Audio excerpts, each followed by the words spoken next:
Good morning everyone, welcome to Operation KO, and today we're going to animate my logo.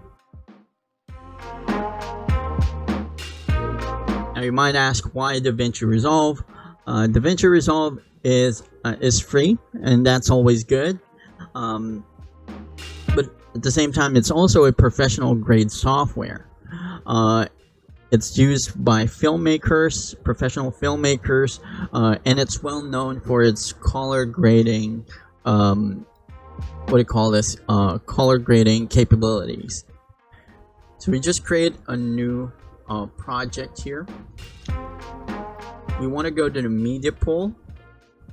We can find the file, the image file from the left side right here, or we can just simply open the folder, look for the image. As you can see, we have here image 1 and image 2. We can just drag and drop them over. Okay. Oh, we also need a plain white background for this. Let's see here. Here we go. Now we move on to the edit tab, and we're going to drop the white background on the first video track. Okay. So the reason we need the white background is because we're using a transparent background for our logos, and that uses a black background if you have a transparent background. So as you can see, if I hide video track 1, which is a white background, we're left with a black background. That's the default one.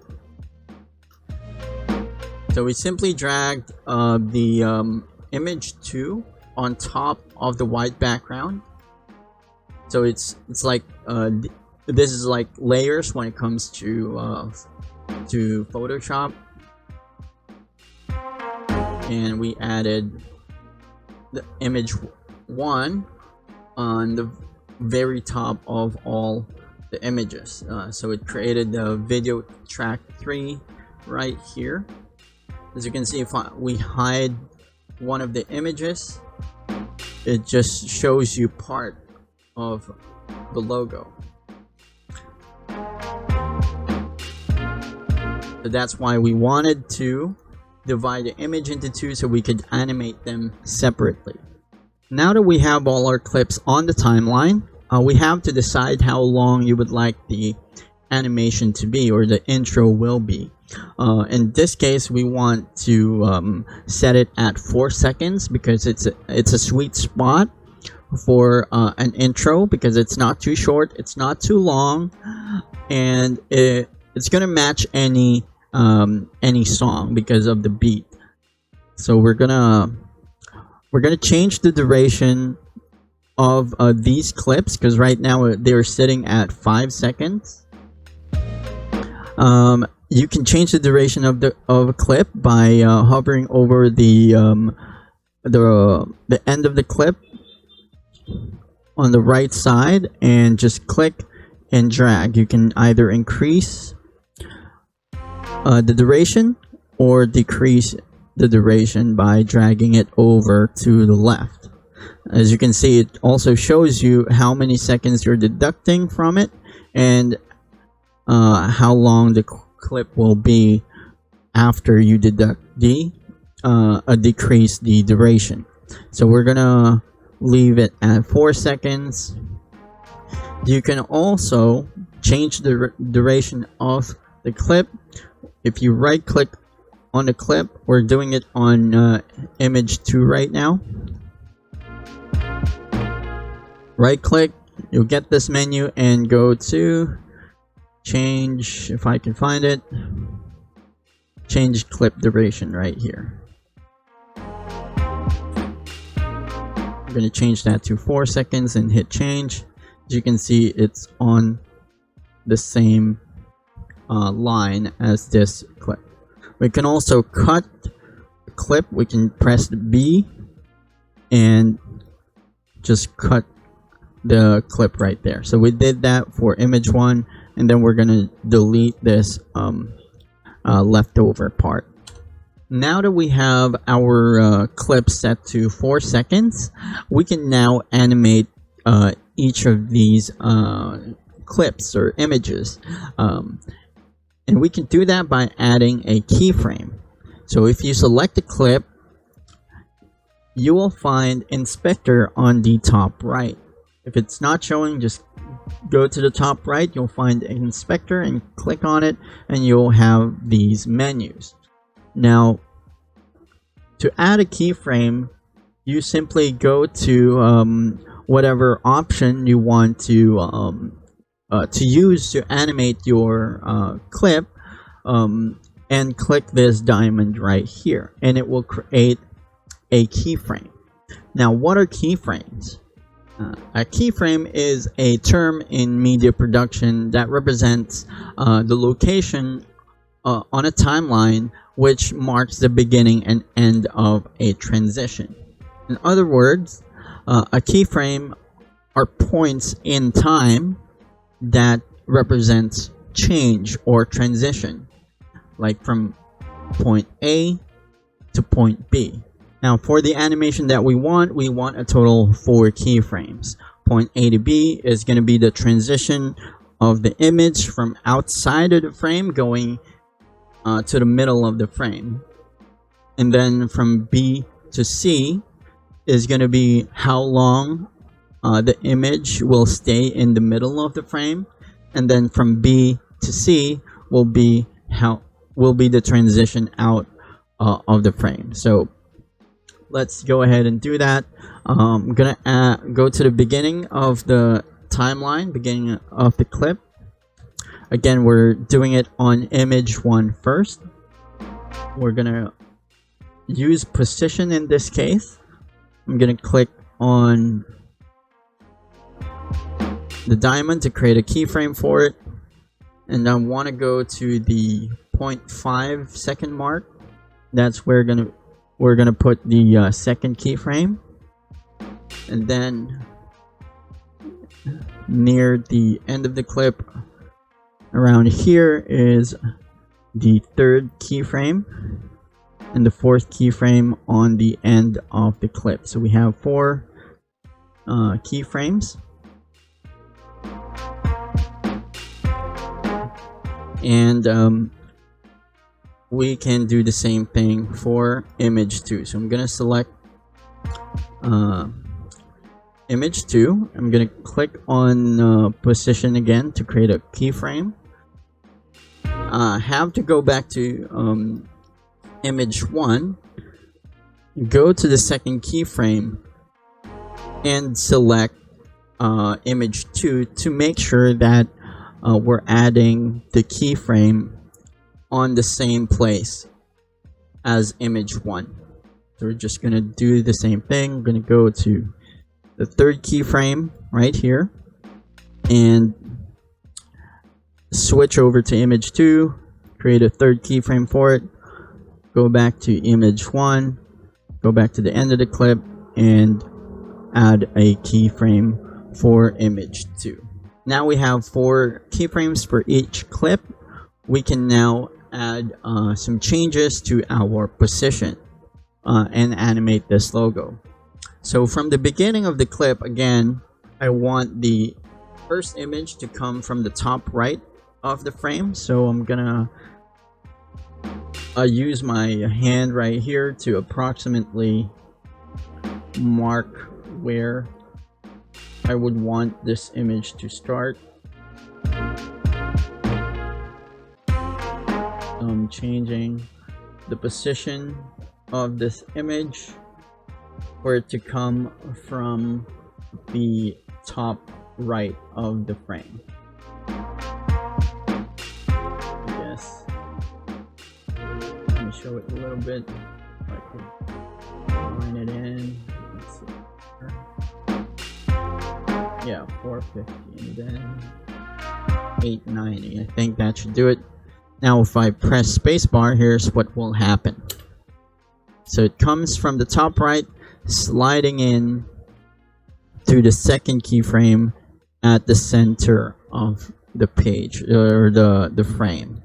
So we just wanted to add a change from the start of the clip because we want the second keyframe and the third keyframe to have the image stay in the middle of the frame. Okay. So we'll do the same thing for image 2. I'm gonna go to the start of the clip where the first keyframe is, select the second image or that video clip, and I'm gonna use my hand again to approximately check the positioning, and let's see, so it has to come from here.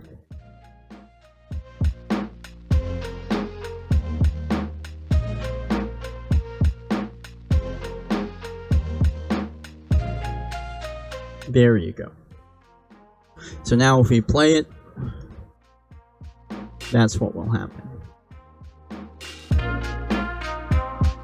Okay, so we just have to do the same thing for the keyframe at the end of the clip for it to transition out. So we're gonna select image 1 again, and I'm gonna use my hand again to approximately check the positioning where I want it to be. Let's see, sorry, my bad. So I want it to go here. So this is where the image will go at the end of the clip. Right there. And then we're gonna do the same thing for image 2.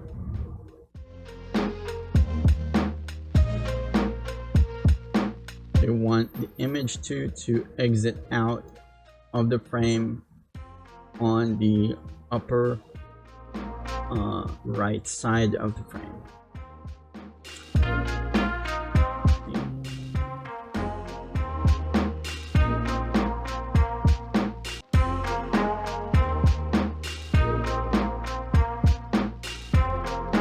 There you go.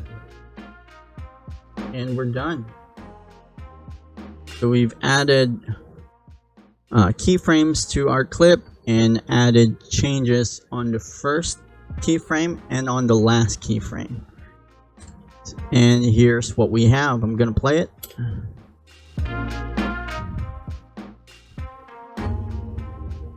gonna play that again. So from outside of the frame, from the first keyframe going to the second keyframe, it revealed the image at the center of the frame, and from the second keyframe going to the third keyframe, it kept the image on the center of the frame. We didn't add any change to it.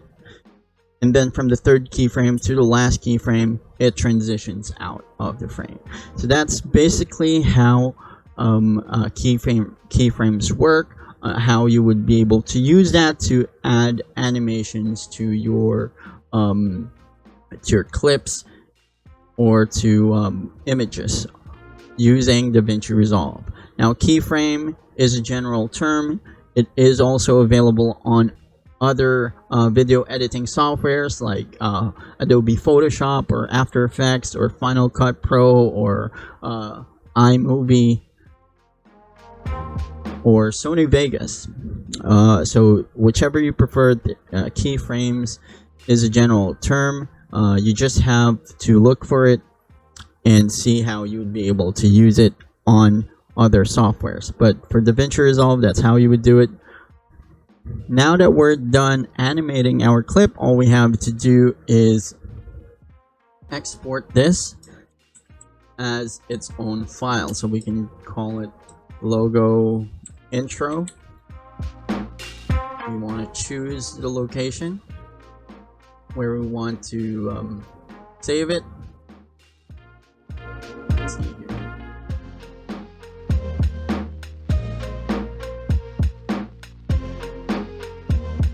let's save it right here. I'm just gonna override this because I've done it before. You want it as an MP4. The codec should be H.264. If you can max out the resolution to 1080, and we have it at the highest frame rate possible right now is 30 frames, and best quality, just add to render queue and then start render. Because it's a very short clip, it really didn't take a second for it to finish. So the reason we want to do this is so that we can save time from animating the logo. We don't want to keep doing that for every video that we make. So this will definitely save you time from animating your intro. You can simply drag and drop it over. So for example, we want to, for example, you're creating a new video. You just go to your media pool, look for the file, and here you have logo intro. Drop it to your media pool. You can now go to your edit tab, and your logo intro is right here. So it's now its own file, and you can just play it. You no longer have to animate it every single video you make.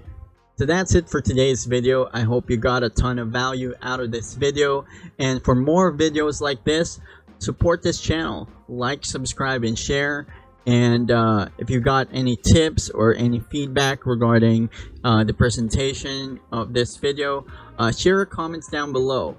I'll be more than happy to hear your thoughts. So thank you so much for watching, and you all have a great day.